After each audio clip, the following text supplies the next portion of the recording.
Gembala agung, Engkau milikku, dalam gelap Kau mencariku.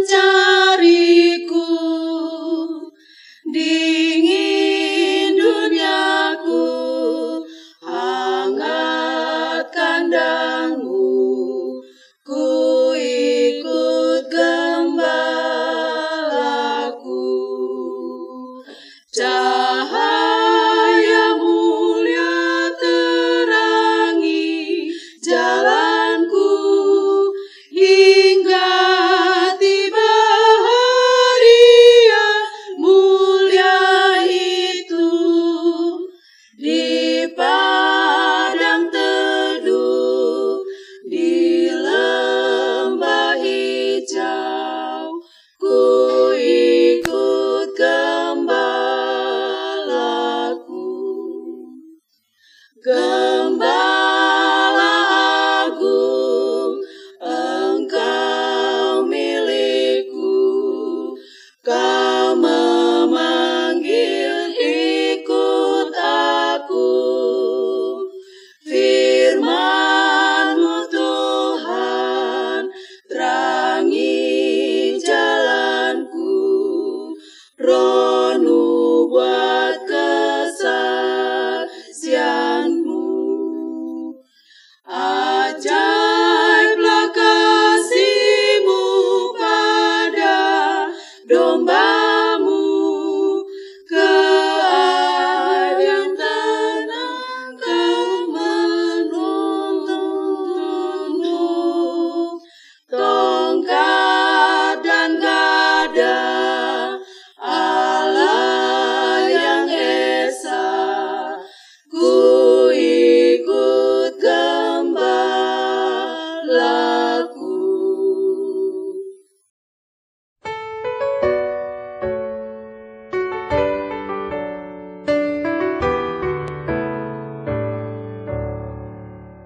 Bapa di surga, kami terima kasih karena kami boleh tiba di tempat ini dan kami akan melanjutkan hari ke-9 dari 10 hari doa. Kami terima kasih karena penyertaan Tuhan bersama-sama dengan kami. Dalam nama anak Yesus Kristus kami berdoa, amin. Dalam lanjutan kitab dari 10 hari doa kita, masih dengan tema yang sama, yang selalu diungkapkan. Kalau kita perhatikan dari hari pertama, selalu saja pengalaman-pengalaman yang diberikan adalah, ini bukan pengalaman orang yang tidak mengenal Tuhan. Semuanya orang yang sudah mengenal Tuhan, yang sudah tahu Tuhan, orang-orang yang aktif di dalam semua kegiatan-kegiatan gereja. Tetapi penekanan yang kembali, apakah keaktifan dalam segala pelayanan yang ada benar-benar mengenal Tuhan? Untuk hari ke-9 diambil dari 2 Timotius 1 ayat 12. Karena aku tahu kepada siapa aku percaya, dan aku yakin bahwa dia berkuasa memelihara apa yang telah dipercayakannya kepadaku hingga pada hari Tuhan. Kalimat pertama Ellen G. White sering gunakan ini. Aku tahu kepada siapa aku percaya. Judul yang diberikan adalah kekuatan lebih besar daripada keraguan.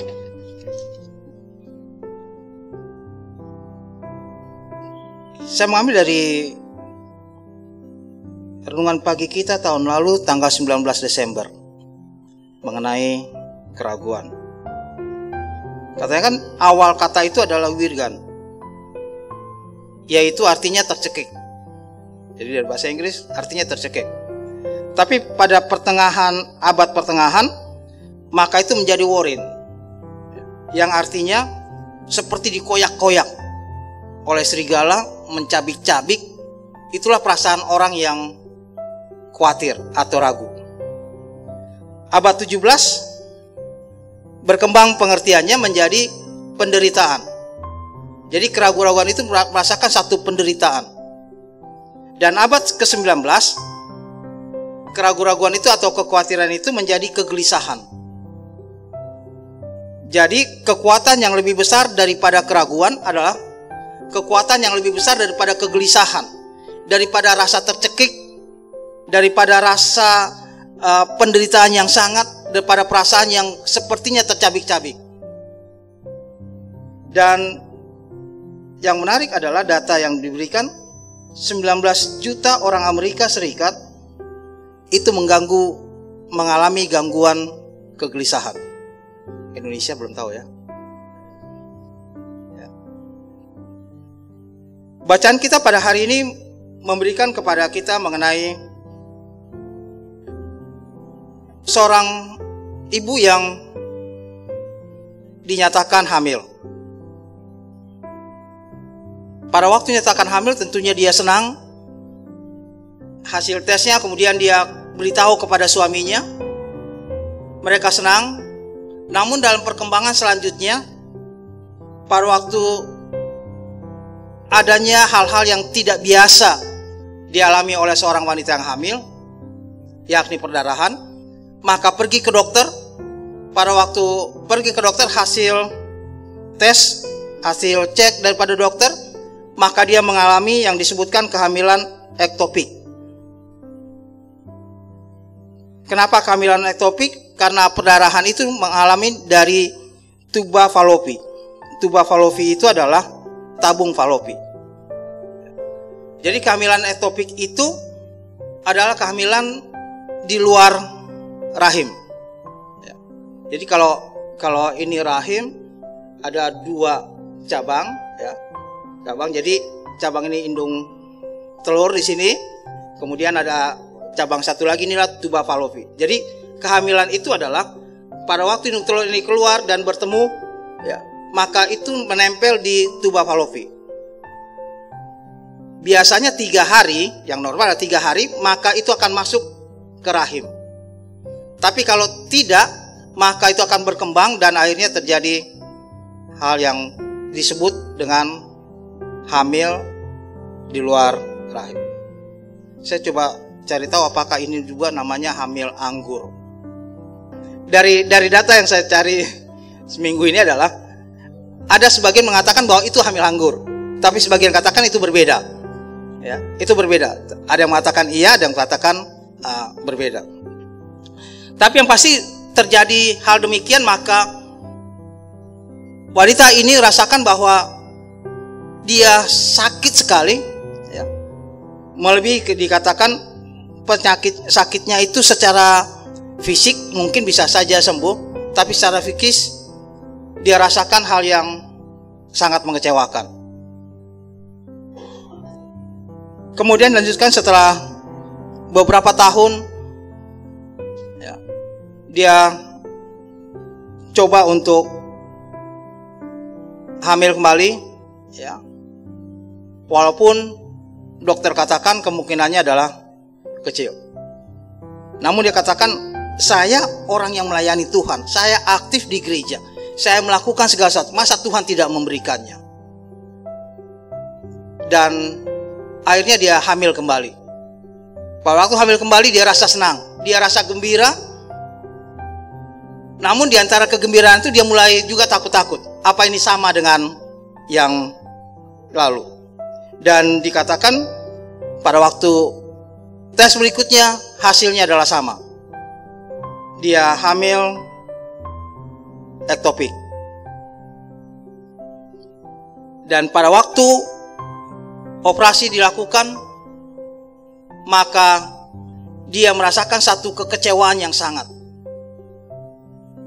Katakan untuk berdoa saja dia sudah nggak mau. Untuk apapun dia rasakan bahwa saya nggak kuat lainnya. Pada waktu gembala sidang datang, pada waktu pendeta datang, kemudian mengatakan memang sulit untuk menerima kenyataan itu, ya. Pada waktu pendeta datang, dia balik badannya, dia tidak mau melihat kepada pendeta sekalipun. Dan ada satu kata yang dia coba untuk mengalahkan kegelisahan itu. Dalam bacaan kita dikatakan kegelisahan, kata yang dia sering ucapkan untuk mengalahkan kegelisahan itu adalah Allah mengasihi saya. Allah mengasihi saya. Allah mengasihi saya. pada waktu kegelisahan yang sangat datang, dia mengatakan Allah mengasihi saya, Allah mengasihi saya, Allah mengasihi saya. Maka awan kegelapan kegelisahan itu mulai hilang. Itu sebabnya diberikan dengan ayat inti hari ini. Saya tahu kepada siapa saya percaya. Pelajaran kita kembali mengingatkan bahwa jangan menganggap bahwa kita sudah aktif di gereja, kita melakukan segala sesuatunya, bahkan kita katakan kita bekerja di pekerjaan Tuhan, tapi apakah kita mengenal Tuhan dengan baik? Apakah kita tahu Tuhan kita dengan baik? Atau kita hanya mengatakan ya sudah, hal demikian saja terjadi, ya terjadi saja. 10 tahun kemudian, maka Nyonya Gerson ini mengerti apa maksud Tuhan dengan peristiwa yang terjadi pada tahun yang lampau. Perjalanan itu katakan memberikan satu mujizat bagi dirinya, bahwa sekarang dia sangat mengerti bahwa Allah mengasihinya. Di dalam kutipan Testimonies volume 4 halaman 116-117 katakan, Allah memberi pelajaran-pelajaran kepada kita untuk percaya. Dia akan mengajari kita kemana harus mencari pertolongan dan kekuatan pada saat membutuhkan. Kemudian kita akan memperoleh pengetahuan praktis tentang kehendak ilahi yang sangat kita butuhkan dalam pengalaman hidup ini. Saya tekankan kalimat ini. Iman bertumbuh kuat dalam konflik yang disertai dengan keraguan dan air mata. Jadi Allah memberikan pelajaran kepada kita untuk selalu mencari pertolongan kepadanya. Pencobaan-pencobaan yang datang kepada kita tidak melebihi daripada kekuatan kita. Hidup yang terbaik katakan demikian. Dalam kehidupan yang akan datang, rahasia-rahasia yang telah mengganggu dan mengecewakan kita akan dijelaskan.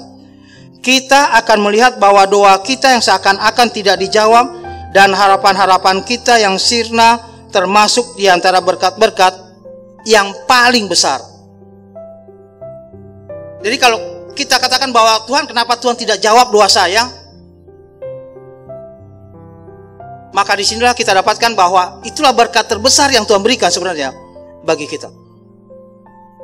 Allah mengetahui apa yang Dia ingin lakukan bagi kehidupan kita.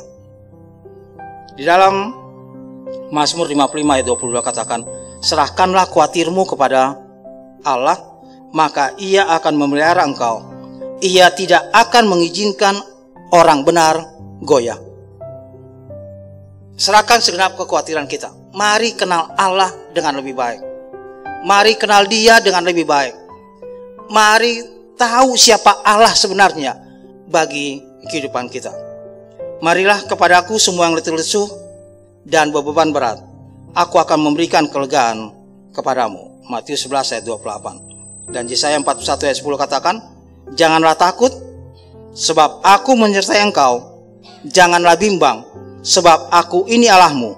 Aku akan meneguhkan, bahkan akan menolong engkau. Aku akan memegang engkau dengan tangan kananku yang membawa kepada kemenangan. Tuhan memberkati kita.